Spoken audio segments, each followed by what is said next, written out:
We want to call this meeting to order. Recording in progress. Sorry, we're 4 minutes late. That's because of me. I run upstairs to get my book and it was here. And so anyway, we would like to start this meeting tonight with the Pledge of Allegiance by Shelley Hallisey, who's here, and an invocation by Chris Crockett, and the thought of the day by myself, Commissioner Jenkins. Please rise and join me in the pledge. I pledge allegiance to the flag of the United States of America and to the republic for which it stands, one nation under God, indivisible, with liberty and justice for all.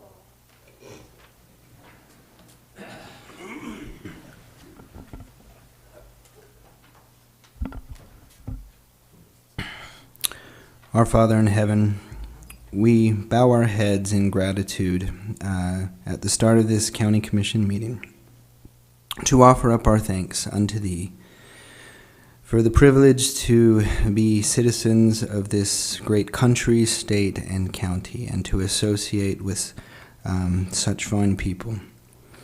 Father, we ask that as we conduct tonight's business, that we may do so with a mindset geared towards abiding by all of our state, federal, and local laws in the effort to better and improve the lives of those we serve. Father, we are mindful of all that is going on in this country, and we ask a special blessing to be upon the family members of those who were impacted by the shooting in Colorado. We send our love, and we ask that Thou will please provide comfort to them in this time. We love Thee, dear Heavenly Father, and we ask for these things in the name of Jesus Christ. Amen. Amen. Thank you very much, Christopher. That was a wonderful prayer. We appreciate that. My thought of the day has to do with the fact that of the things we're doing tonight, we're holding a public hearing, and we invited everybody here. And the reason we invited them here to this public hearing is because of the resolutions that we're passing. We're passing one certifying our elections. It's important that we do that. It's important that people come here and hold us as commissioners accountable to that they know what we're doing and why we're doing it. We try to be very public, and the law requires us to do these things in public, and we do that. We go out of our way to do it. We had somebody come to our work meeting yesterday, and in the meeting, he sat there in a minute, and he says, "So, can I come here anytime and sit here and listen to you?" We said, "Yes, you can. This is open." He says, "I'm amazed by that." He says, "How many people come?"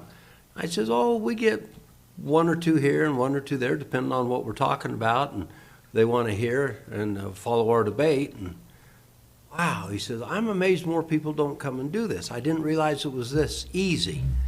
Well, it is that easy. All you got to do is walk in the door. We will greet you warmly. We won't hug you necessarily, but we will greet you warmly. We want you here, and if you do something that if we do something you don't like, and we have that happen all the time, especially in the Upper Valley. We've got a group up there that doesn't seem to like some of the things we do, and they let it known. Let it be known. It goes in the Valley paper, and we understand that we come under their condemnation once in a while, but we understand that why we do it, and we know that we are the point of the spear here a little bit when it comes to that, and that when people don't like what we do, they have the ability and the right to speak out against us and what we're doing, and we accept that, and we know that if we lose our position because of it, that we did something that people didn't like, and we accept that, don't we? We do. We know that that happens, and we expect that, and so we try very carefully to do what we believe the people want and what they tell us and email us and reach out to us and do. And so we do that. And we do that to the best of our ability. Oops. And if we lose because of that, we understand. So anyway, I wish more people would hold other elected positions, other elected people to this standard. We feel like this is really important, not only in statewide elections, but in national elections. So many of the people, they just don't seem to care. And I feel really bad about that. But we do care. So anyway, that has to do with my thought of the day. It's very important that what we do and why we do it, and that we're held accountable. And we don't hide from that. That's what we encourage. All right, thank you. All right, we now go to the public comment portion of this meeting, and we would like you to hold your comments to what's on the agenda. And we've got a lot on the agenda, so there's a lot to comment about. So please step forward, and you've got 3 minutes. Introduce yourself. Please. All right, we show nobody stepping forward, so I'm going to go ahead and close that. We'll close the public comment portion of this, and we'll move on to consent items. There's a big list here. This is the hardest part of this, reading that list. Huh? I don't know. So consent items tonight. F is in Foxtrot. Item 1, request for approval of the warrants is listed tonight in the amount of $3,734,992. Item 2 is request for approval of purchase orders in the amount of $74,328. Ricky, would you read us a summary on those? Yes, thank you, Mr. Chair. We issued 11 purchase orders this week for $74,000. 35% of that amount, or $26,000, is for the Elections Department, which went to purchasing a refurbished envelope opening machine. 16%, or $12,000, was for the parks to purchase bleachers, fire rings, and oil for equipment. 14%, or $10,000, was for the jail to purchase inmate clothing and suicide watch materials, and 13%, or $10,000, was for the library to purchase computer equipment. As far as payments, we issued 200 warrants this week for $3.7 million. Just under half that amount, $1.8 million, was 2 escrow releases, one for Legacy Mountain Estates and one for Osprey Ranch. 12% of that amount, or $440,000, was for the jail, which went towards nursing services, as well as food, equipment, counseling, and public relations. And then we had 4 items at 5 to 6%, or roughly $210,000. One for the attorney to purchase case management software, one for the paramedic services, one for the contribution to Weber Human Services, and one for the sheriff to purchase a command center and a drone. Very good. Questions on that, Commissioners? Either of you? None for me. Okay, we'll go to item 4 then, which is request for approval of a new beer license. Item 5 is a request for approval of new business licenses. Item 7 is a request for the Weber County Parks and Recreation for approval to surplus office equipment. Item 8 is a request for approval of a contract by and between Weber County and Mill Street Entertainment for entertainment at the TCG Worldwide Review. Item 9 is a request for approval of a contract with Aqua Engineering for wastewater consulting services. Item 10 is a request for Weber County Community Development Department to approval to sell surplus property identified as parcel 11-340-0001. So we've looked at that parcel, and that is all the items under consent. Did I skip 6? Thank you. Request for Weber County, oh, I did. Request for Weber County Road and Weeds Department for approval to surplus equipment, including a 2014 Ford Explorer and a 2014 Ford F-150. Thank you, Shelley, for calling my attention to that. I can't imagine that. I can't either. When I went to school, 6 followed 5, it was right before 7. I think that's the way it still works. And somehow I got that wrong. All right. Commissioners, any questions? None for me. I'm I happy think to make we've- a motion when you're ready. We've gone through these and looked at them. I am ready. I'd move that we approve consent items as in F 1 through 10. I have a motion Second. and a second. All in favor, say aye. Aye. Aye. Aye, they're approved. All right. Now, under action items, since we're going to certify the canvas tonight, we need to, I need a motion to, Mr. Chair? yes. I move that we convene, a motion to convene the Board of Canvassers meeting. Canvassers. Second. Okay, to convene as a board? Of canvas. And that was a second. Okay, a motion and a second. All in favor, say aye. Aye. Aye? Aye. Okay. We are now convened as the board that certifies the canvass of the elections. And with that, we'll go to Lauren Schaefer. Hello, Lauren. Hi, how are you? Good. Good. Tell us what happened this year, would you? So, we mailed out 128,868 ballots. Ballots cast was 77,816, which was a 60% turnout rate. We had 48,756 ballots that were not returned by voters, which is about 37.8%. And Did you mail any duplications out that you're aware of? any duplicated Uh-huh. ballots? Well, we'd mail a ballot to someone again if we had spoiled the prior one, but we never mailed two active ballots at once. Okay, that's good to know. And then we had 2,296 ballots that were undeliverable, which is about 1.8%. Which is really good. Yeah, we're cleaning up our registration database and trying to get that lower. And then I'm required to go over how ballots were not counted and how our provisional ballot stats went. So I'm going to go over ballots not counted first. We had 118 ballots that were returned past the deadline. 827 ballots where the signature did not match the voter record. How many? 827. Wow. 147 were returned unsigned. We had one empty envelope, and 17 ballot envelopes were signed by someone other than the voter, which totals to 1,110 uncounted ballots. All right, now we're going to go over provisionals. Now, when you receive those back that are unsigned, do you try to contact those people to tell them that? Yep, we're required by law to send a letter within the first 24 hours, and then we'll also typically send an email and a text and try and call if we can't get in touch with them. Okay, when you find these that come in, that the signatures don't match, do you notify them then, too? By the same Or try method. to? Yep. Okay, that's good. Yeah. Our provisional ballots, we had 577 provisional ballots cast. 550 of those were counted. 27 of them were not counted. There were 4 that had already voted, 4 that had an incomplete registration, 1 that was just invalid, 12 that had no ID, 2 that had no proof of residency, and 4 that had the wrong precinct. What did that total?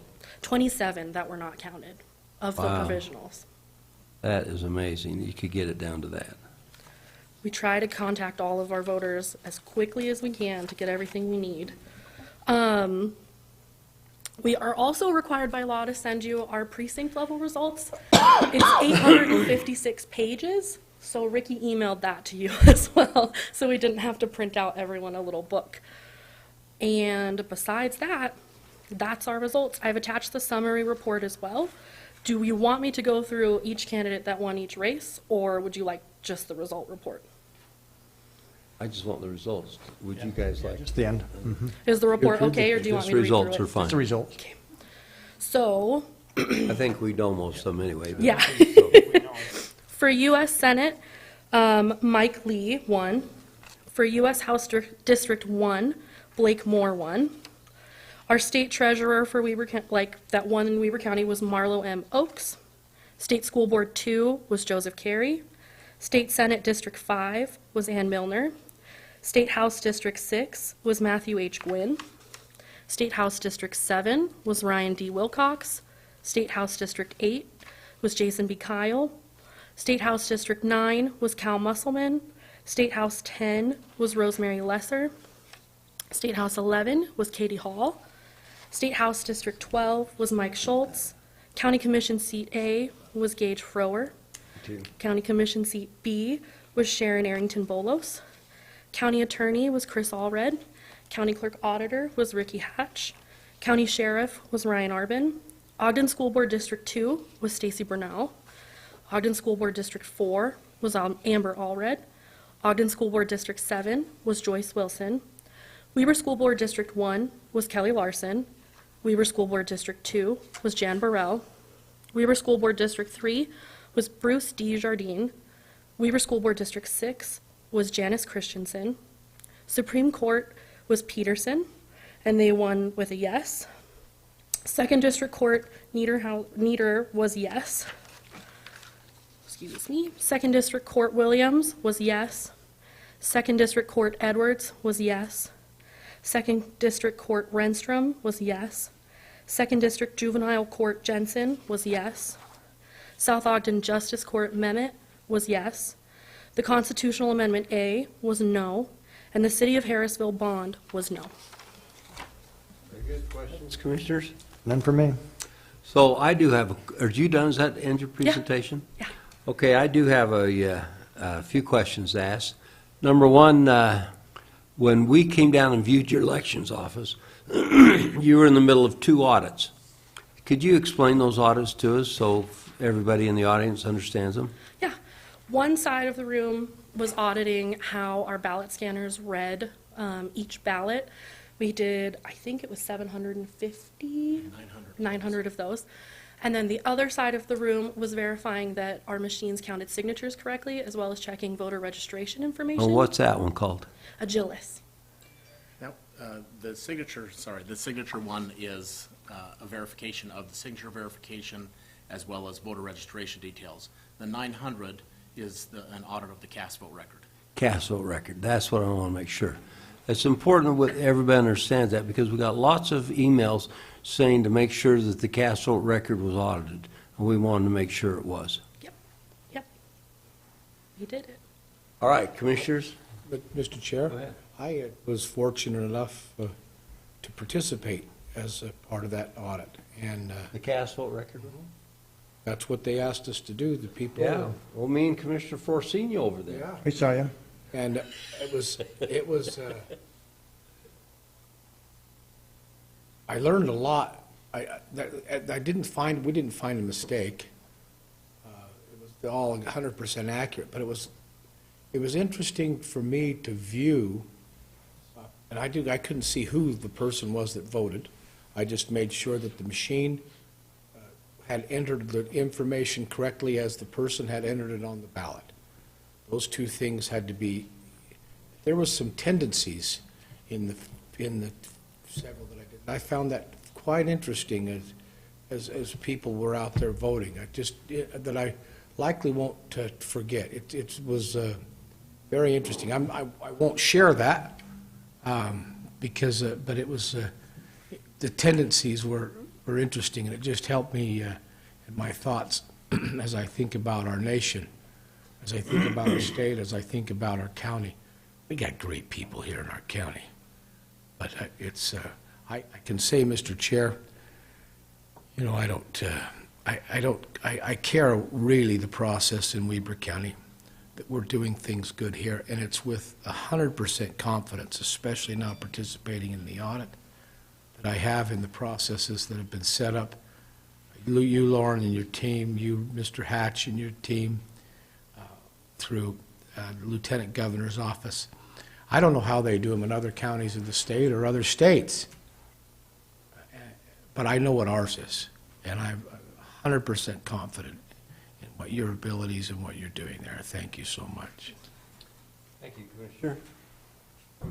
I do have a question, Mr. Chair. Yeah. So my question is that you did the audit this year that I actually viewed, and I think Mr. Hatch said there was 900 records pulled.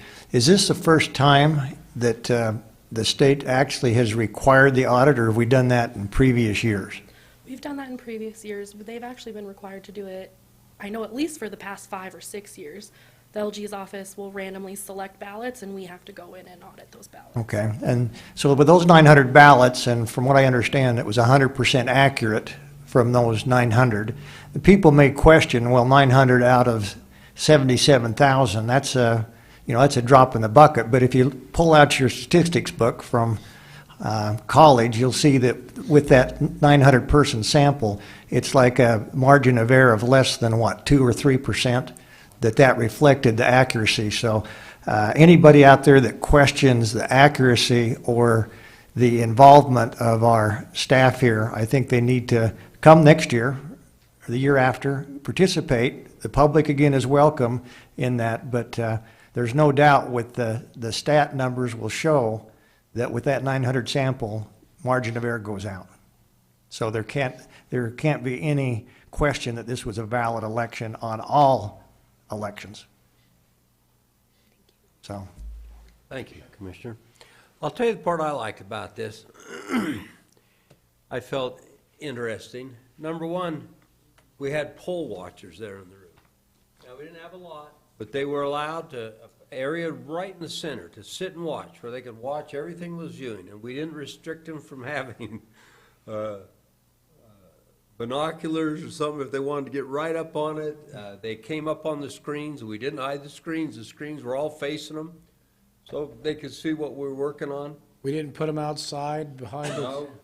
I like the fact that the state sent an auditor, and we sat there shoulder to shoulder with them and brought them up like the signatures. We watched the signatures one for quite some time, and you could watch a signature Decoded? no, not decoded. A lower quality signature may be shaky. Yeah, as time went on. So you could literally see a signature from 10 years ago and 5 years ago and last year. And as you viewed those signatures, you could watch it degrade a little as they aged. And we questioned them. We said, okay, when do you say that's not the right signature? Because you see it's changing. And of course, she sat right there and says, yeah, you can see that, but you can see that they make this turn the same and that turn the same. And we view that as a high level of accuracy, like in the 90% level, not in the 70%. Well, I felt really good that they felt like that was in the 90% level. The second thing I really liked was the fact that somebody who was not affiliated with our elections department from the state sat right there with them, and they reviewed that audit one by one jointly together. And I like the fact that the person that we put there to review that was not a professional. It was a person who volunteered, and so they represented the people, and there was no fishy games being played. Nobody can come in and accuse us of doing things that we shouldn't have done. It really gave me confidence. So to Commissioner Harvey's point, I feel like I'm 100% certain. I feel that level really made me comfortable with what I viewed. I agree. So that is my comments on this. Well, very good. So at this point, Ricky, the motion we make is to accept this? I believe the motion is to Approve. certify. Certify? Certify the. Approve the canvas. certification? Right. What you do is you declare in that motion those who were elected to office, and you declare any propositions that were approved or reject any that did not pass, and then you certify the result. Yep. Which you could say it could be in a motion to certify the results as presented Okay. to the Board of Canvassers. Would one of you commissioners like to make that motion? Sure. Mr. Chair, I make a motion as a member of the Board of Canvassers that we certify the results as presented today. Very good. I'll second that. Very good. We have a motion and a second to certify the canvas as presented to us today. All in favor of that, say aye. Aye. Aye. That's been unanimous. Thank you very much. Thank you, Lauren, Mr. we Chair. appreciate you and your time, and we appreciate your work in the elections office. And Ricky, we want to give you an attaboy. There's a lot of guys out there that like to take shots at you because you're the tip of the election spear in this county. And of course, you signed up for that too. So you're the guy to take those shots. and you have fielded them well, and, the Hadleys that sit down there and work with you are very close personal friends of mine. And so I question them behind the scene about you all the time, and they couldn't speak any higher of you and what you've done and what happens down there and their feelings about the accuracy of our elections. Thank you.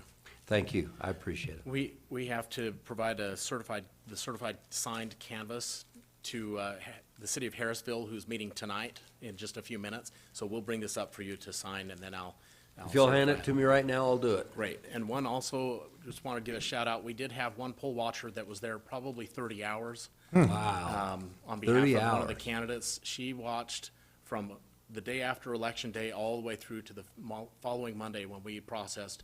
We were there till 10 at night one night. And she was there the whole time watching, asking good questions, and we love that. That's what we want. That's good. I'm impressed with her. Yeah, thank you. If you'll hand me that, I'll sign that right now, and you can send your runner to Harrisville. Oh, we all sign it.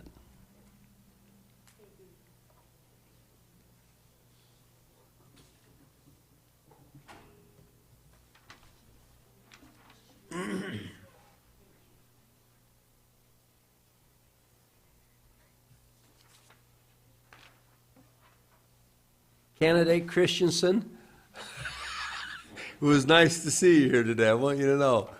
Thanks, Janice. Wonderful to see you all in action. See you, Janice. Thank you. And congratulations. Thank you so much. You bet. Well, very good. All right, next item on our agenda today is a resolution approving the interlocal agreement for the distribution of coronavirus state and local recovery funds for the construction of the new Children's Justice Center with the following entities participating: Huntsville Township, Marriott Slaterville City, North Ogden City, South Ogden City, Roy City, Washington Terrace City. Weber County wasn't listed in there. We're the party that is, we're the other side of the agreement. So we're a party with every one of those. I just want to make sure we get our credit due, because we're putting $1 million in. And there are more entities coming. Yeah. This is just the first batch. Okay, so this is just the first batch. Very good, thank you. Commissioners? See, Chris Crockett's presenting it. Yeah. Yeah. Okay, Christopher, you're presenting, go ahead. Commissioners, this is one that's neat. And it's one that makes you really proud to work with members of this great county and this community. It shows a collective effort of citizens recognizing a crucial need in our county and coming together with just an amazing solution. The Weber County Children's Justice Center provides services to children who are victims of crime in sexual assault cases. It is important to provide a safe environment for these children to be interviewed.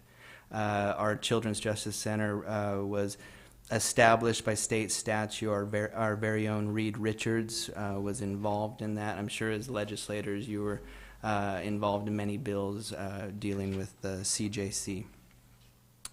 The current building that the CJC is housed in has been a wonderful facility, but the needs of the county and the cities that utilize the services in the CJC, that building is no longer big enough. And so we need to find a new location and construct a new building. And this is where the neat part comes in. The Ogden School District has been incredibly generous in helping us locate a site to build this. We are in the process of entering into a long-term lease agreement with them. The ARPA funds that came in through the federal government opened up an opportunity for the cities to come together and join the county in partnership in donating funds that will be used to construct this building. This interlocal memorializes that for those contribution amounts that they will deposit with the county that will be used towards that construction. in this process. I have to mention that Rod Layton, the director of the CJC, has just been phenomenal. He is constantly working. I was teasing him the other day. I said, it's not going to surprise me if I see you out there operating an excavator, like getting this thing started. I said, please don't do that, and if you do, wear a helmet. So he is an incredible person, and so I'm very pleased to present this, these interlocals to you to jumpstart this great project. Thank you. I appreciate that. Commissioners, any questions here? This is wonderful. This is wonderful. This is a program that you really wonder how this sides with families, but then when you get into the detail of it, this is where families are broken. It is. So the families are already gone before they get to this point. I'm sorry we need a bigger place, but. Oh, I'm sorry about it too. I feel bad about that. All right, well, I'm ready for a motion then. This is a resolution. Yeah, Mr. Chair, I'd be happy, Go ahead. as a member of the CJC Board, that we approve Resolution 48, 2022, approving the interlocal agreements for distribution of the coronavirus state and local recovery funds for construction of the new Children's Justice Center with the following entities: Huntsville Township, Marriott Slaterville, North Ogden City, South Ogden City, Roy City, and Washington Terrace. And I would like to make a comment, Mr. Chair. Please. So I'm fairly familiar with that building that they're currently in, and it served a great purpose, but it's an older building. The people that come in there obviously need a certain amount of privacy because these are delicate matters that they're talking about, and that building just doesn't lend itself for that privacy and confidentiality. It's an that- old residence, isn't it? It's an old mansion. Right. It's a Becker mansion. And it's a great building, but it's lived past its date. And if we're going to continuing to serve the citizens of Weber County, and by the way, this is all of Weber County. I can tell you from the board meetings that a lot of people say, well, this is just a certain city that comes from. It doesn't come. It comes from across. You can see the cities here that participate. Then, unfortunately, this is a countywide, statewide issue that we are forced to deal with. So I'm just happy to support that. I know that this search for a particular spot or building's been going on for 2 years. So it's good to see the Ogden School District, kudos to them for really establishing what we're going to see in the future for the protection and benefit of the children in this county.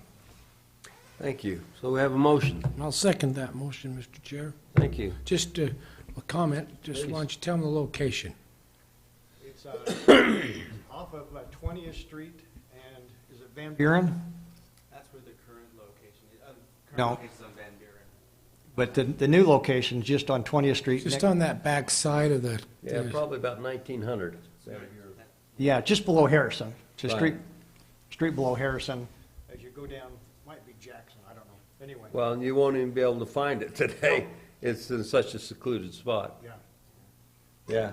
Well, Commissioner Farrar, I want to thank you for your service on that. That's good. So with that, we're ready to have that called. Go ahead. Okay, roll call vote for Resolution 4820-20, or 48-2022, Commissioner Four. Aye. Commissioner Harvey. Aye. Chair Jenkins. Aye. Thanks, Craig. Appreciate that. All right, item 3 tonight is request for approval of a contract by and between the following individuals for the production of the Ogden Musical Theater, 5 Carols for Christmas. Good night. That's quite a list. Isn't that wonderful? You got it. Okay, I'm going to read these fast, and I'll probably butcher some.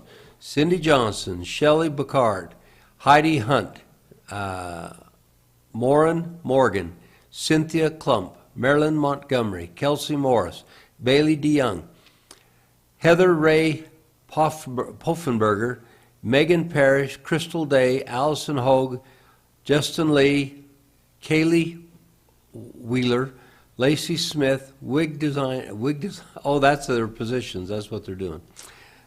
Yeah, wig designer. Wig designer. And Lance Smith. Yeah. Lance Smith, right. All right, so Cassie is not here, and so Jim Harvey's going to do that in her place. Commissioner? Commissioner, a great orator, David Bednar, said that there are things that are good, some that are better, and some that are best. Currently, the Weber School District's putting on the Christmas Tree Jubilee. And there are hundreds, nearly 1,000 people next door Oh, yeah. getting ready for that great Christmas tree event. And so I said, Cassie, she and Marty and Jennifer and all the staff are over there trying to service. They're all working their guts out. I said, you don't show up tonight. We got this handled. So this is just that. Those who are participating in the 5 Carols for Christmas, 5 ladies named Carol, that production, this is the final year. They'll have that as part of the Egyptian Theater Foundation Board. Put that on. And so we're looking, these are just contracts for the actors, and so it's very simple. I'll make a motion, Mr. Chair, if that's the, oh, I can't, that's why I'm the presenter. I'll just sit back. I'm looking for a motion to approve that. Go ahead. You can do that. Fine, I will. I'll make a motion that we approve those names Right. as was read. Let's just use the paper for the 5 Carols for Christmas. Great. I have a motion. And I'll be happy to second that. Great. So I agree, this is very special what they do over there, and I'm really tickled about it. And it's always fun every year. We've seen that 5 Carols before, and that is really a good play. Yes. That's good. All right, so we have motion second. All in favor, say aye. Aye. Aye. There's approved. All right.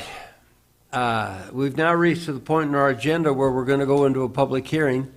And according to state law, when we do this, we have to, for our budget recaps at the end of the year, we have to wait till after 6 o'clock at night so everybody can be here. I want the record to show it is now 6:12. So we are after and comply. So with that, how about a motion to adjourn this meeting and go into a public hearing? Motion to adjourn our public meeting, Mr. Chair, and convene a public hearing. I'll second that motion. Very good. We have motion as second to reconvene as a public, in a public hearing. All in favor, say aye. Aye. Aye? Aye. Very good. We are now in a public hearing. So we have 2 items on our public hearing tonight. We will go through, we'll have a presentation on each one individually, and then we'll go to the public comment on them. So first item of this hearing is the 2023 tentative operating and capital budget. Mr. Scott Park.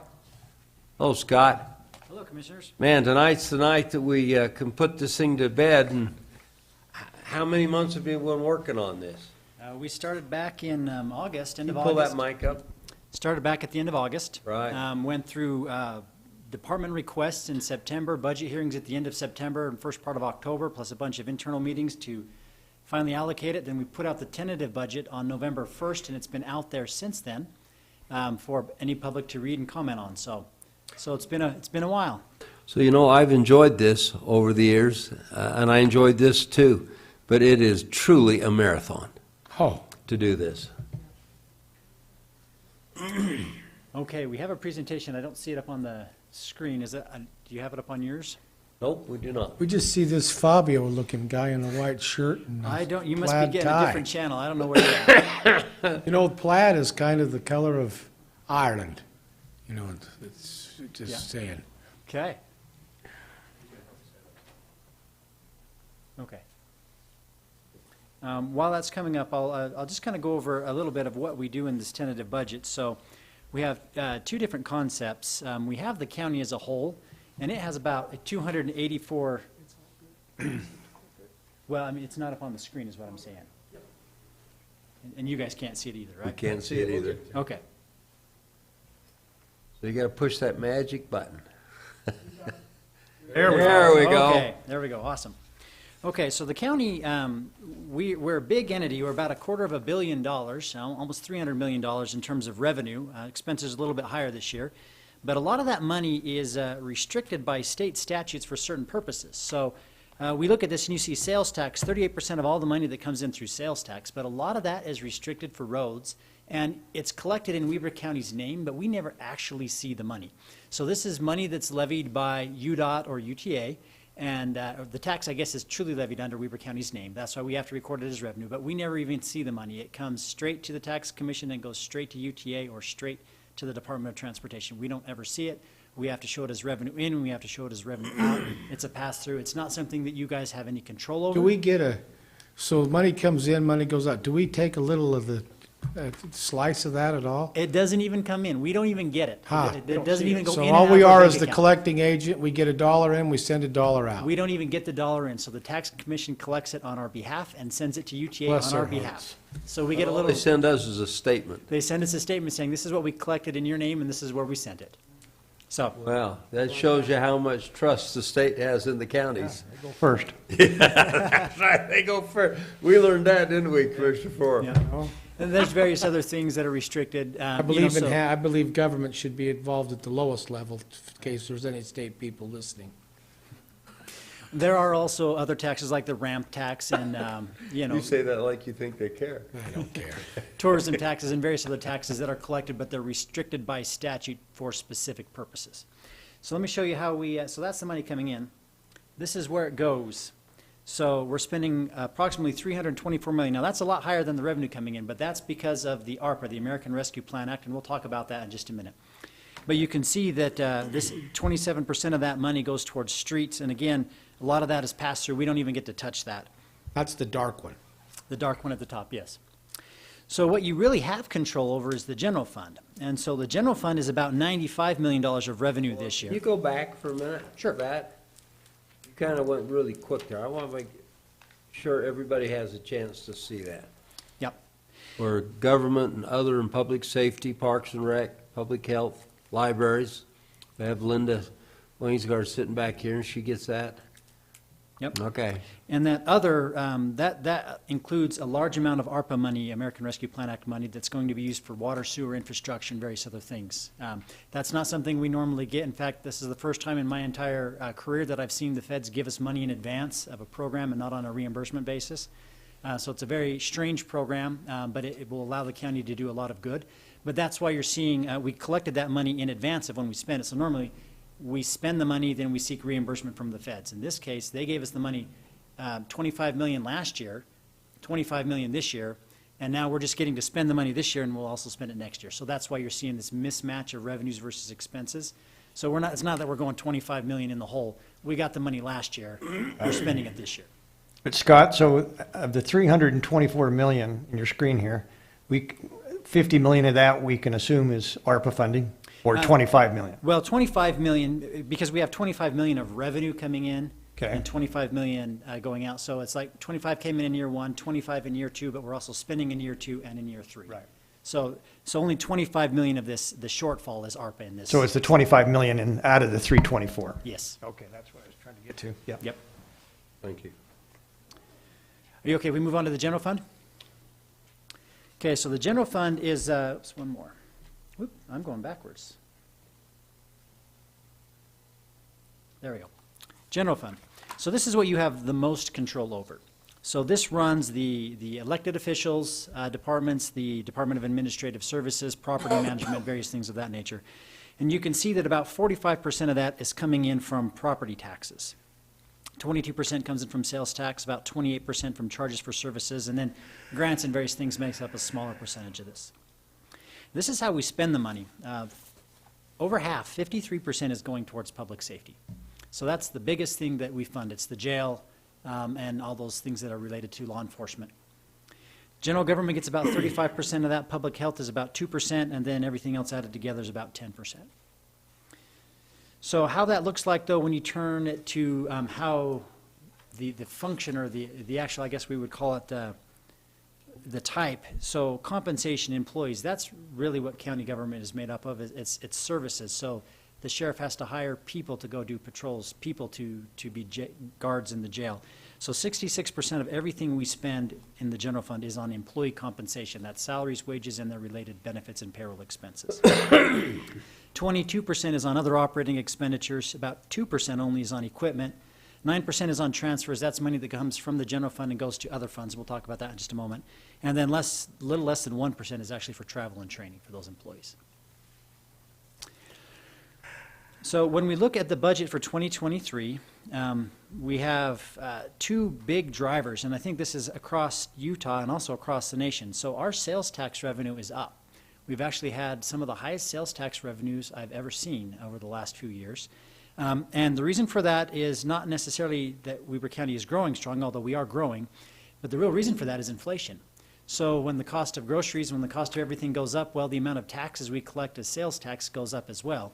So you see this nice steady increase over the few years, and that's nice, but now here's what inflation's doing. So inflation is increasing faster than our other revenue sources.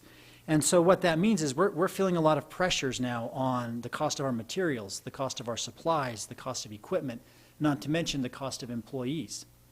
So as you recall, this year we did a mid-year cost of living increase to help keep up with inflation. We're still not quite at the level of inflation, but we're really close. And so inflation is really driving this budget, and probably for the next few years, inflation is going to continue to drive and be one of the big considerations. So in order to address that, the county is proposing a 3% cost of living increase to all of its county employees.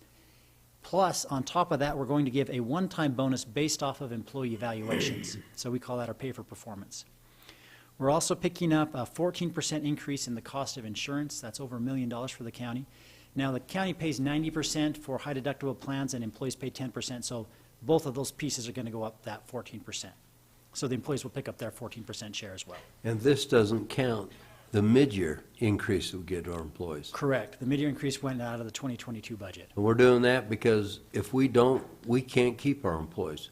They're being hijacked everywhere, mainly to Davis County. Davis County, yeah. But even the ones that aren't going to Davis County are going back to private business because you can't hire a plumber, you can't hire an electrician, you can't hire accounting people. Everywhere you look, the general or the public sector is after these people, Yeah. and we can't train them fast enough. People say, well, why don't you train more? We do train more, but the minute we get them trained up, they get hijacked. And so it's hard. It's a cycle that we're in that we're having a hard time operating in. Yep, that's true. Because the county continues to grow, we are also needing to add some additional FTEs. So this slide you'll see here, the attorney's office, we're adding one more prosecutor, and that's just because as the county has grown, the demand for prosecutorial services has increased.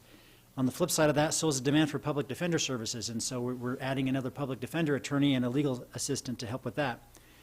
In our community development department, we are adding an electrician. This will help us reduce the amount of money we're paying for contracted services, so we're actually hoping that this isn't going to be a Net saver. yeah, we're hoping it will actually be a net saver, or at least not a net cost. Plus another equipment operator. This is going to be out in the roads department to help maintain the different roads and all the other projects we're trying to get done. In our administration services, another IT professional for, another IT security analyst for our IT department. It's just the world we live in. We have to keep up. We have one dedicated person right now, and there's just too much work for that one guy to do. We're getting a records officer to help us manage our records. We have a couple of office managers, one at the health department and one at our culture, parks, and rec. And then we have several FTEs that are grant funded, so additional expenses out the door, but we have additional revenue to cover those expenses. So we're not super worried about those. And then the one thing I wanted to point out is our public safety. We're actually reducing the sheriff's FTEs by 12 full-time employees. And the reason for that is he's had so many vacancies because there's such competition that we just can't get people to apply. And so what the plan is we have about 30 vacancies. We're going to reduce our staff by 12. We're going to take the money, the savings from those 12, and we're going to plow that back into salaries and wages for the remaining employees and raise our salaries up. So hopefully we can get people to apply. You know, we've been operating shorthanded for such a long time that we're kind of used to it. We need to get a few extra bodies in there, though, or we're going to burn people out. So this is the best solution without putting too much of a burden on the taxpayers. We're funding this internally, essentially, by reducing the number of staff that we can hire, using that savings to hopefully hire the remaining staff. Well, we found out those positions empty are costing us $3,000 a year in our insurance, whether if somebody's in them or not. Yeah. So we might as well do away with them, and that'll save us right there $36,000. Yep. So that's what we're doing is a way to try to manage those costs and yet still pay our employees enough to be competitive in the market. Because right now, I mean, with the jail that's in, that the state opened up by the airport plus Davis County competition, we can't even, it's hard to even get people to apply. So looking at some of our capital projects, so this budget includes $1.5 million to help maintain our culture, parks, and rec facilities, $1.2 million for our jail, 8.8 million for the Ogden Expo Conference Center. Now, 5.8 of that was budgeted last year. We just haven't spent it yet. We're doing a design, we've got some architects, we're doing a bid. So we're rolling that money over from last year and adding to it another 3 million on the condition that we can get a $3 million grant. So that's like a $3 million match. We've got about $2 million in flood control and stormwater projects that are county funded and $25 million for federally funded infrastructure. So that's the ARPA money that I was talking about previously. That's going to go to water infrastructure, sewer infrastructure, and various other projects that are eligible under that federal program. So when people say here, how'd you come up with $8.8 million to do this without a bond? Well, we can say, first of all, we paid off in the last 2 years 4 other bonds? Yes. 4. Well, that was $2.5 million in interest we saved. So there's 5 of the 8.8. And then you start looking at other things we've done to cut funding and costs, and that's how we've come up with that. So it's through your fiscal conservancy, commissioners. That's correct. That's right. And Didn't we've spend been it. Yeah, we've been saving for this. I mean, this isn't like we just found this money. We've been saving for this, you know, for several years. Saving and working for it. Yeah, putting money away in the capital projects, knowing that we have these big expenditures that are coming as part of our capital improvement, capital projects plan. Okay, so part of what we're doing to make sure that we don't have unexpected items pop up, we look forward 5 years to make sure that our fund balance is going to be within the guidance of what we want, and we have a high and a low, and we do that for all of our major funds that are supported by property taxes. So this current budget for 2023 does not include a property tax. We don't think we need a property tax increase for the 2023 calendar year. Looking forward for I'm the next... sorry I missed that. Would you say that again? No property tax increase in their general fund or in any of our funds. Any of the funds. In 2023. Now, the one thing I Or in want... 2022. The one we just finished, we didn't raise any taxes. Well, we did a minor increase for the library and flood control. Yeah, but that was done the year before. Well, it was in the 2021 public hearing for the 2022 budget. I understand that. Yeah. But we did it the year before. Okay. Okay. It's important that people understand that. So the one thing I wanted to say, though, is if inflation continues at the rate that it's going, the general fund is mostly funded with property tax, not sales tax. So while sales tax is growing, property tax doesn't grow that fast. You know, property tax, if we're lucky, grows 3% per year. We only get new property tax dollars when somebody builds a new house or a new business. There's various rules when the house value goes up. It shifts the tax between people, but it's not giving us new money. So, Mr. Chair, may I? Yeah, go ahead. So, boy, a lot of people, their property taxes went up huge this last year. And yet, I just heard you say, and it's true, we didn't raise our property tax in Weber County. Why are their property taxes so much higher this year if Weber County didn't raise the property tax, Mr. Park? So Weber County collects property taxes on behalf of several other entities. We collect it on behalf of the school districts. We collect on behalf of the cities, the special service districts, water districts. So the bill that individuals are paying actually did increase. I think we had 14 entities that raised taxes this year. Weber County Corporation, we're not proposing any tax increase in 2023, but people are paying more because the school districts raised their taxes, the cities raised their taxes. So that's one of the things that unfortunately, you know, because Weber County sends out the bills, sometimes people think it's Weber County Corporation that's raising the taxes, but it's not. We're just collecting those tax increases on behalf of other entities. And then pass them through like you And just pass them mentioned. through, yeah. Thank you. But what I'm saying with the general fund, we want to look, we don't need it this year, we probably won't need it next year, but we want to look and just make sure that instead of having a large increase, you know, 6, 7 years down the road, we may want to consider some small minor tweaks that would be at or below the cost of the Social Security inflation increase to help maintain the fund so that we don't have to have a big tax increase like we did in 2017, 2016 when we raised it 20%. If we could do just some small minor tweaks, we don't need to do it this year, we probably won't need to do it next year, but just on the horizon, some minor adjustments to keep us, you know, a 2 or 3% increase, you know, would help keep us and stave off a larger increase later on. But that's not something we have to consider now. I just wanted to point it out that we're still healthy in our 5-year time frame, but we are on a trajectory that if inflation continues the way it is, we're going to have to make some adjustments. Yeah, can I make a comment, Mr. Chairman? Please do, Commissioner. Scott, I appreciate you bringing that up because I think that's been really our mode of operation as we've looked at this. small incremental increases rather than one large increase is the way to go. I like being as close to that green line as we can. And I agree, 2023 looks great because of the past savings, because of our efficiencies that we've had this last year, our conservative nature in budgeting. But with inflation and other costs are going to drive that up to the point that probably in 2024, end of 24, 25, we're going to have to look at a small increase. And I'm going to say that's probably the way to go, based upon. But we're really at the mercy of a couple things. First, inflation, and then of course sales tax, property values. We don't know what's going to happen. Again, the only real benefit we receive from property tax, as you mentioned, is new growth. Any existing homes that are not, people say, well, you're taking that money, we increase every year. There is a shift between areas, but if you have an existing home, there's no legitimate increase across the board overall. But for new growth, that's what we're looking at. New growth will probably slow, at least in my opinion, with interest rates this year. So we'll have to address it. Good point. As we look at the library fund, that big dip in 2019 was part of a planned transfer to a restricted account to reserve some excess funds for capital projects. But as we look at that, we feel okay with the library. Now, again, inflation may change the story, but assuming our standard operating procedures and costs, we think we're going to be okay with the library going forward for the next 5 years. One of the things that I want to point out there, Mr. Chair, is that when you take a look at that downward blue line there, we also paid off that Pleasant Valley Library, that bond early. We did. So that's had some, what was that ongoing effect there, Scott, or something? That's about $500,000 a year. Of ongoing ongoing funds we savings, yeah. saved Yep. by So doing that. can you go back to that slide?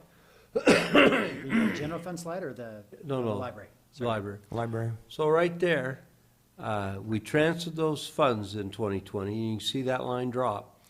And then we did have a small increase to keep them between the red and the green line in 2021.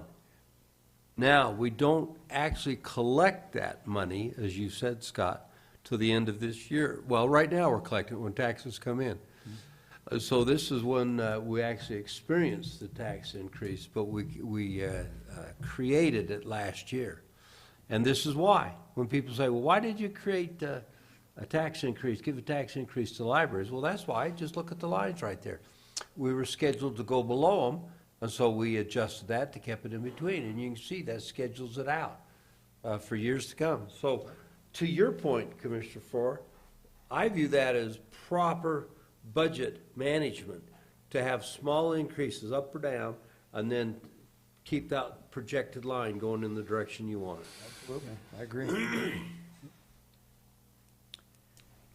Going forward onto the paramedic. Now, the paramedic you see is way above our green line, and there's a reason for that. We've collected some additional money over the years, and we're currently doing a study to see if we need to add an additional paramedic unit. If we need to add an additional paramedic unit, that's a large one-time expense that goes out, plus there'll be some ongoing expenditures with that.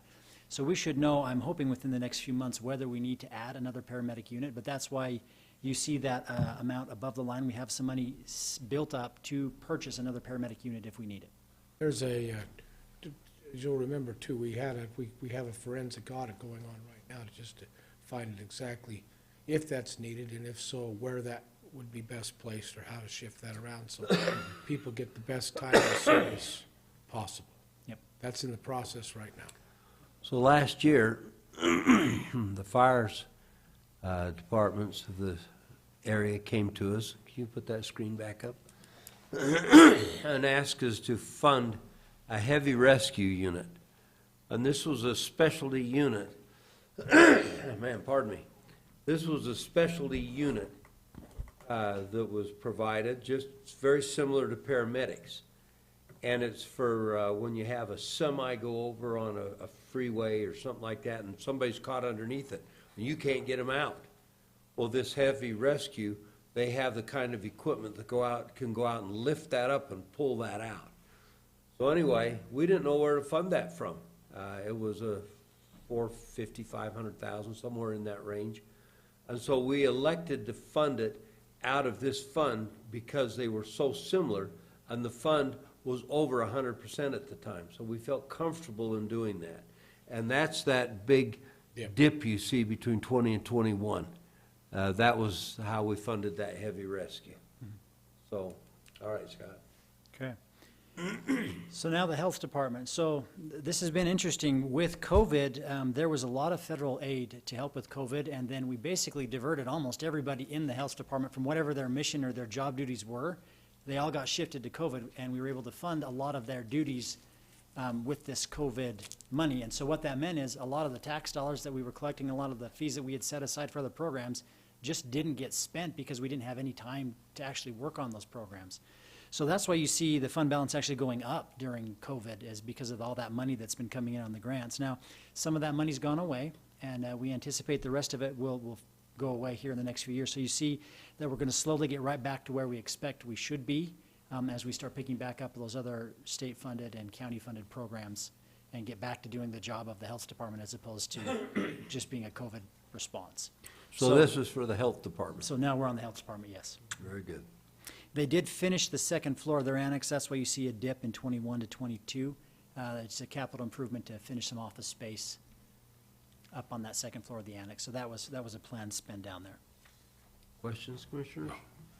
Okay. No? My favorite fund, the Municipal Services Fund. What a Why is difference. that your if- favorite fund? When I first came in here, it was near broke. I mean, it was out of money, and we didn't have any way to That's true. get at money. So thanks to you commissioners, some good financial decisions and some planning has allowed us to build that fund balance up to, you know, with this bump in sales tax, we actually went above what we were expecting, and that's going to allow us to replace some dump trucks earlier, these international dump trucks that we have that are just lemons, that are always broken down. We're actually going to be able to, you can see that we're kind of spending down our fund balance, and that's planned to buy some of these dump trucks, I think one a year for the next 4 years to replace this equipment that's just not any good. But we wouldn't have been in a position to do that had we not made some adjustments back in 2017, 2018. So we're in a good spot now. Which again was a small increase. Yeah, small. Well, and if you remember, 90% of the county actually had a decrease. 94% of the Yeah. people had a It decrease. was just those in unincorporated that the tax went up. Unfortunately, Commissioner Hogg, we're in that, Yeah, you and Harv, we were in that 6%. They got to pay a little more. so their taxes went up, my taxes went down. Well, you just keep laughing. So there is one adjustment we are making to fees, and this is part of the Pineview West Special Service District that the county operates. And because it's a special service district, we have to point out the fee increase in a public meeting, which is what we're doing now. There are 14 connections in our Crimson Ridge area, and there are 23 connections in our Radford Hills area. They're their own separate sewer systems. Nobody else connects to them. They're all just funded, and the costs are managed by the homes that are on there. Well, just with the cost of everything going up, we need to maintain these systems. And so what we're proposing is a small increase, well, an increase from $33 to $40 in our Crimson Ridge, and from $25 to $32 in our Radford Hills. So that way, they're not being subsidized by anybody. They're paying for their own costs, their own systems. And so that increase is included in the budget. Well, you know, there's a piece of property, Commissioners, right across the road from both that Radford Hills area. I sure hope the county can pick up one of these days. Be nice. Oh, perfect little place right by Port Ramp. Benefit of the county for the people of Weber County. So with that, Commissioners, we have our tentative budget. It's been available on the website, as I mentioned, since November 1st. We will continue to leave it on there and receive any feedback that we have tonight or throughout the next few weeks. And the plan is to come back to you on December 13th at 10 a.m. and pass the final budget in a regular commission session. Scott, have we had any comments to date? We have not received any comments other than a couple of clarifications, one from WFRC. They wanted to increase the amount they asked for by about $1,600. And we have a public meeting scheduled, I believe, next Monday to go over a couple of those minor Okay, adjustments. thank you. So Scott, I came to you with an increase for the Center of Excellence that we agreed to. Did that get put in here? So the tentative budget was already published at the time when you came to me after we'd published the tentative budget. So that is also on the agenda for that work session we have on Oh, Monday. very good. To go over that. Plus, there's one or Good. two other small items. All right, just want to make sure. Commissioner Harvey, any questions? Well, you've done a wonderful job again, Scott. Just to do. it's no- So our intention tonight is not to approve this budget. Correct. We're going to wait, we need to wait at least 10 days after the public hearing to Right. get any feedback. 13th. Okay, I just want to make sure everybody in the room It's just a understood that. presentation. Right. Yep. Okay, All right, Scott, thank you very much. We appreciate you. thank you. But we will take comments on the 10-year Right, budget, can do that right now. for those that are here. So, Well, after we hear we're the, now to public comments on this, and we would love to have any of you in the room that would like to comment, come up and do so. There's not many here, so we like to go to 3 minutes, but I'm not going to really worry about that too much because there's not many in the room. So please, come up and holler at us or voice your disapproval. Right now would be the time. or approval. This is. No, we've gone past that. This has to do with the, we're taking comments on the budget now. So is there any time that the public can comment, an open mic commenting session? Yeah, you passed that about a half hour ago. We were there. Give us a minute, we'll see what's happening here, and we'll come back to that, okay? All right, so comments again on the budget. Well, I don't see any, so we'll go ahead and go to the next item on the public hearing. And that next item, man, I'm struggling today with my, Joe, you're struggling with yours too? No, that's how my voice is. That's how you talk My all the face. time? This public hearing is to receive input on all matters related to the petition for the creation of the Mount Ogden Public Infrastructure District. This is District Number 1, Number 2, and Number 3. All three are separate individual infrastructure districts from each other. And when Chris gets into this, he'll explain why this happened this way. These are located in the Snow Basin area of unincorporated Weber County. Mr. Crockett, we'll turn the time over to you to make your presentation. Thank you, Commissioners. I know this is the probably the 40th time that you've heard me go over this material for you, but I appreciate you First giving... time for many of the public, though. Right. Appreciate the opportunity for to provide some explanation of what's going on with this project and a little bit of the history. And if I get carried away or too excited, just to rein me back in. But I wanted to provide some historical background regarding this request. In 2019, the Utah legislature, under Senate Bill 228, passed what is called the Public Infrastructure District Act. We shorten that term and refer to them as PIDs. Now, this is a concept that had been happening in other areas of the country for some time, but what it is a process for developers and to create a separate legal entity. I mean, we know other entities like water and sewer districts, mosquito abatement districts, 911 district. This is like that. PIDs exist specifically in order to fund infrastructure that provides services that normally when the county provides those services come out of the Municipal Services Fund. And then they finance that infrastructure, and then they'll transfer that infrastructure to another existing entity that will operate those services going forward. So it's primarily a financing mechanism. In order to create one, you have to have 100% consent of property owners and any voters who live within the PID boundaries. The debt is repaid solely. They can levy taxes. They can issue limited tax bonds. And that debt is paid through those property taxes and assessments imposed by the PID. An important fact to take note of is that debt issued by a PID is not a liability of the county or the state. So residents who do not live within the boundaries of the PID will not be responsible for any of the costs associated with funding that infrastructure. Now, once this bill was passed, all of the counties were like, well, what do we do with this? So we worked together, and it took quite some time, but we wanted to be very thorough and methodical, and we created a committee, and we worked very closely with our bond counsel, our financial advisor, and the county commissioners to develop a policy to govern the process. So we require, under statute, a petition to be submitted that's signed by all of the owners and residents who are living within the boundaries of the district. We have to have 100%. And then we start gathering information. They have, the developers have to, the petitioners have to submit an application. In this, there's going to be a lot of information. We're going to require a map. We're going to require a very detailed description as to what services are going to be provided, a description of the types of infrastructure that is going to be financed. We want to know long-term projections, and we also want to identify what benefit the county and the members who are living within this area will receive by participating in one of these PIDs. And then we'll review that. We'll set some boundaries under our policy. A proposed PID planning, they can levy no more than 5 mills of tax.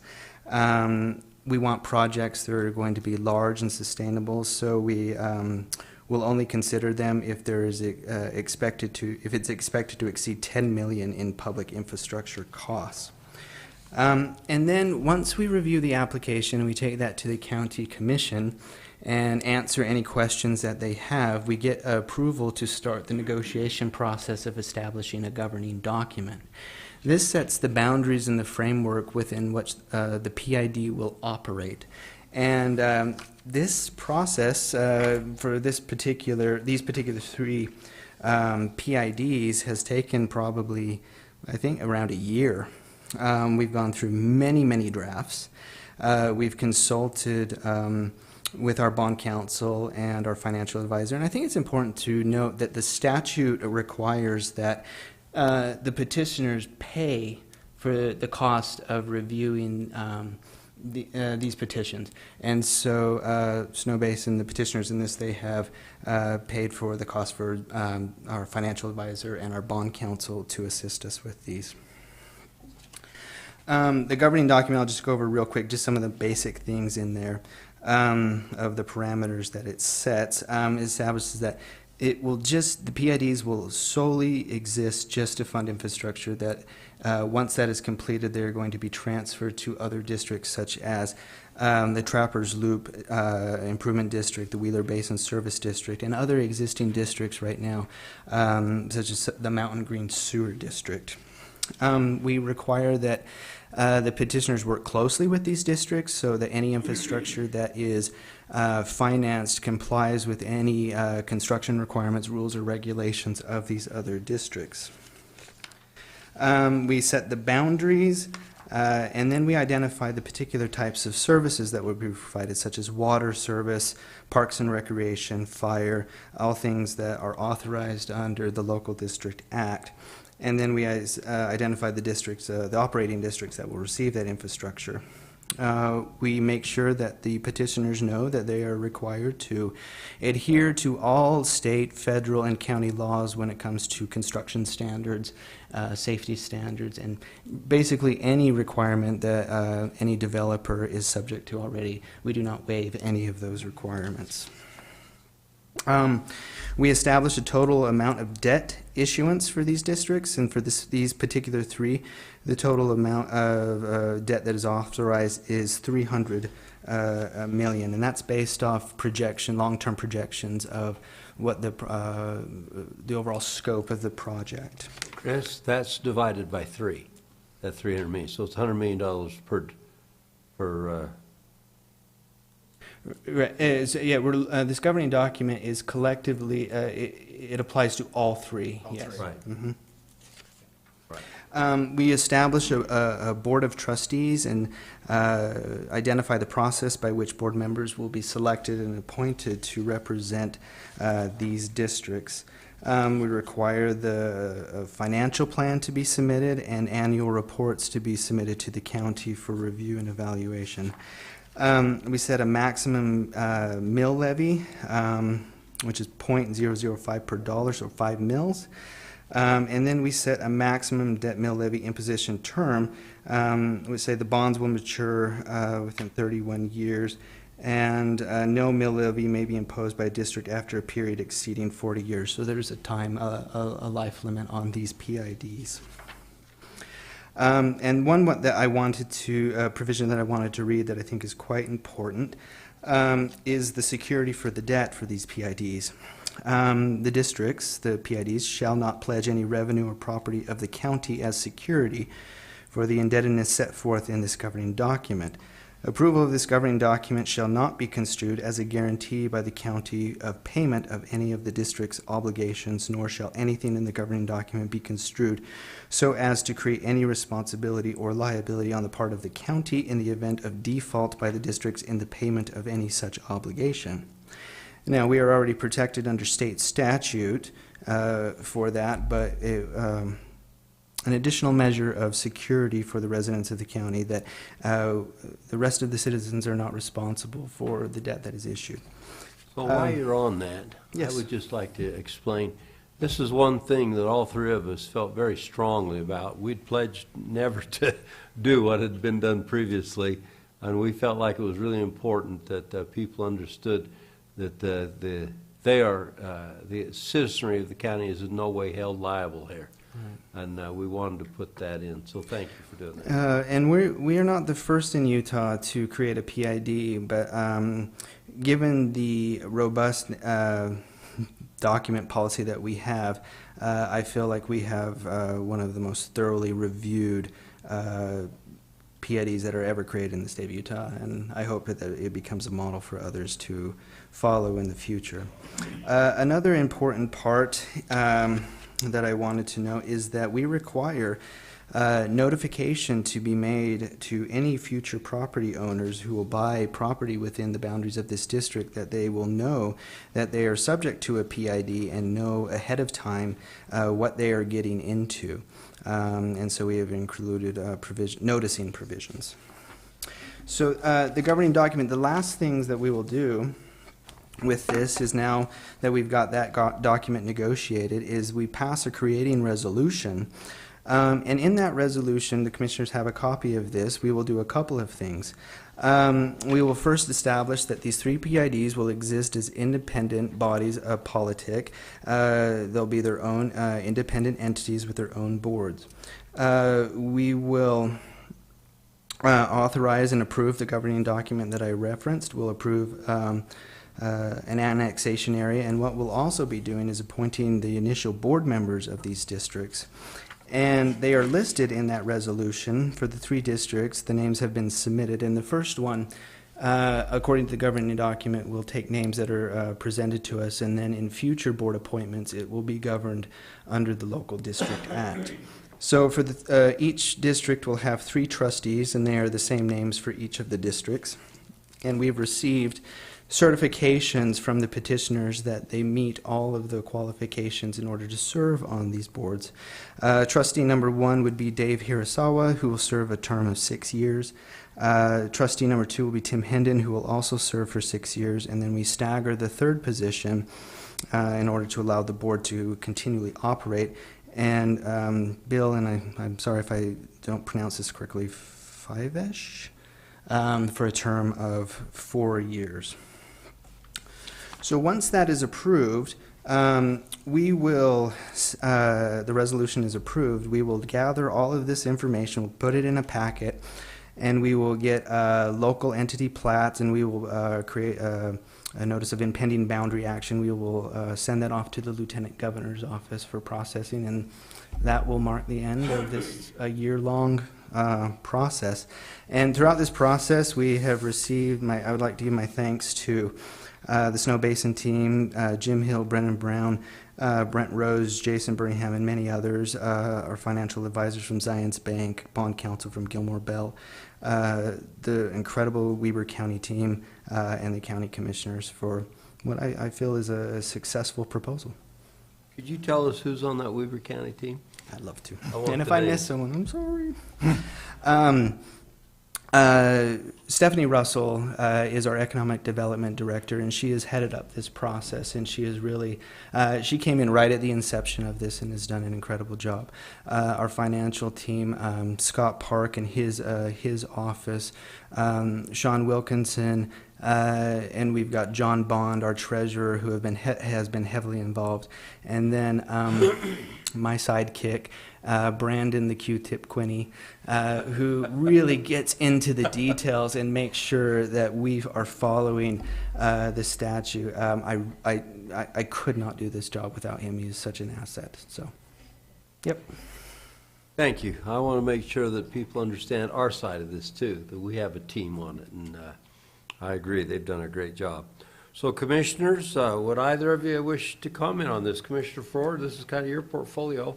Yeah, I would. And I think the first thing we need to do is recognize, and Mr. Crockett mentioned that this PID document's been going on for a year, which is true.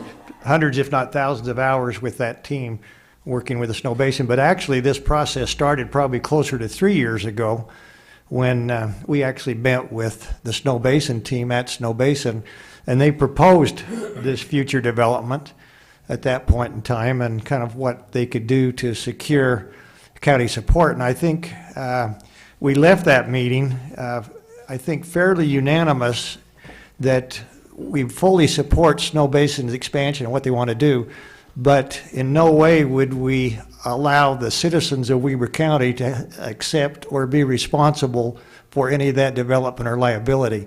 And they fully agreed with that. I think we made it clear that we were not going to follow the path of previous commissioners that obligated the citizens of the state to a development. And since that time, I just want to give kudos to the Snow Basin team.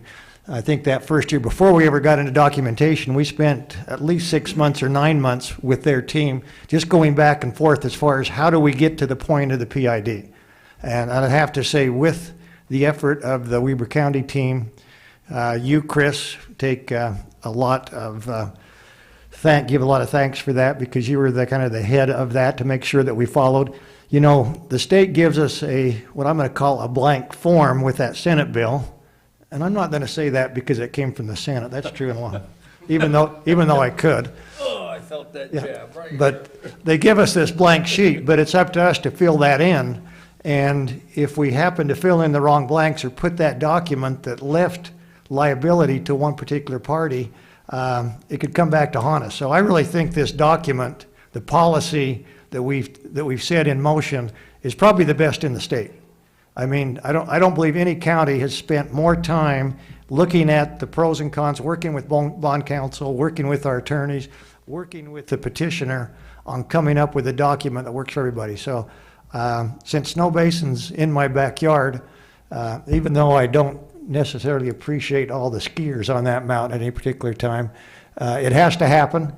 And I fully believe, and I said this before to him many times, I know that if anybody's going to do this right, it will be the Holding family and the Snow Basin group that's going to bring this to Weber County. That, yeah, it'll bring additional tourists to our town. It's going to bring additional people to Ogden Valley, but that's just the way it is. But as far as the existing public, the taxpayers of Weber County, they need to know, they need to make sure that they understand that there's no liability, no tax consequences that are going to come their way now or in the future because of this PID. Thank you. We appreciate that. Commissioner Harvey?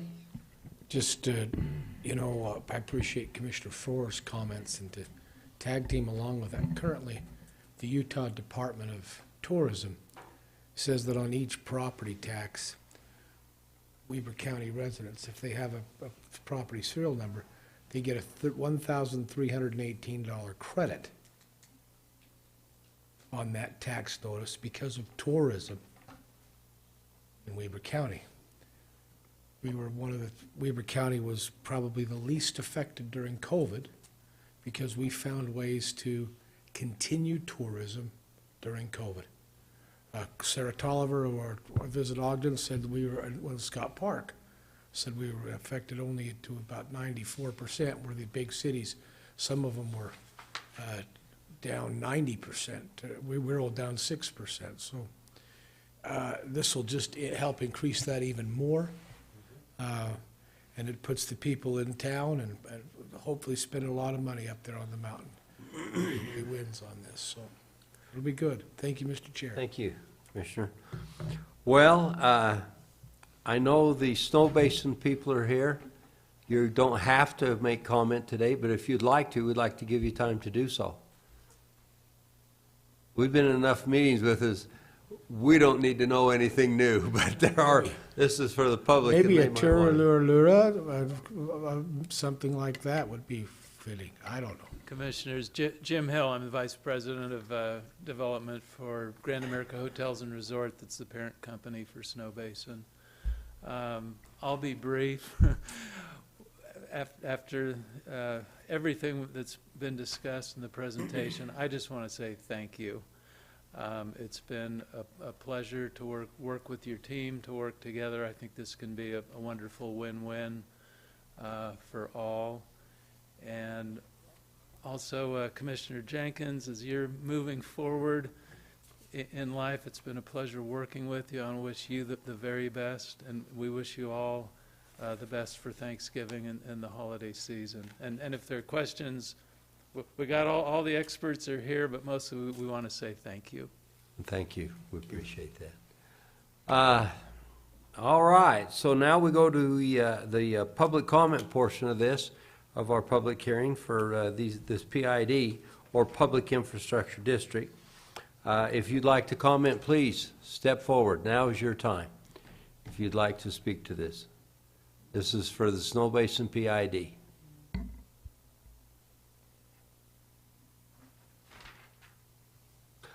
Okay, I see none, so we will close public comment. So if that's the case, we're ready to go out of our public hearing. Motion to adjourn a public hearing and reconvene a public meeting?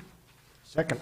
Okay, we have a motion to convene our public hearing and go back into our regular our regular business cycle. All in favor, say aye. Aye. Aye. Aye. Very good. All right, with that in that in mind, we now go to item number 6, which is action on H2, or this PID. Commissioner Faure, would you like to make a motion? I would. I'd like to make a motion on H3, which I move to approve the resolution 49-2022 to approve the creation of the Mount Ogden Public Infrastructure Districts numbers 1, 2, and 3 as independent bodies, corporate and politic, authorizing and approving a governing document, approving an annexation area, appointing the boards of trustees, and authorizing other documents in connection therewith. Thank you. Second. Well, so we have a motion and a second to that. Do any of you wish to comment further? Any of you wish to comment further? No, I've said enough. All right, Craig, this is a resolution, so would you please call it? Roll call vote for Resolution 49-2022. Commissioner Faure. Aye. Commissioner Harvey. Aye. Chair Jenkins. Aye. That passes. So hallelujah, here we go. Now, it's time to go to commissioner comments. Now, we've had a request to comment after the comment time was over. Do either of you have are you okay with that? Mr. Chair, I'll Yeah. yield my comments for 3 minutes and give this to the Well, young lady on the fourth You don't row. need to yield it, but if you're okay with it, I'm going to go to her. I'm okay. Very good. Time's now yours to comment. Could you introduce yourself, please? Yes, I will. My name is Jackie Morales. Pull that down, we can't hear you.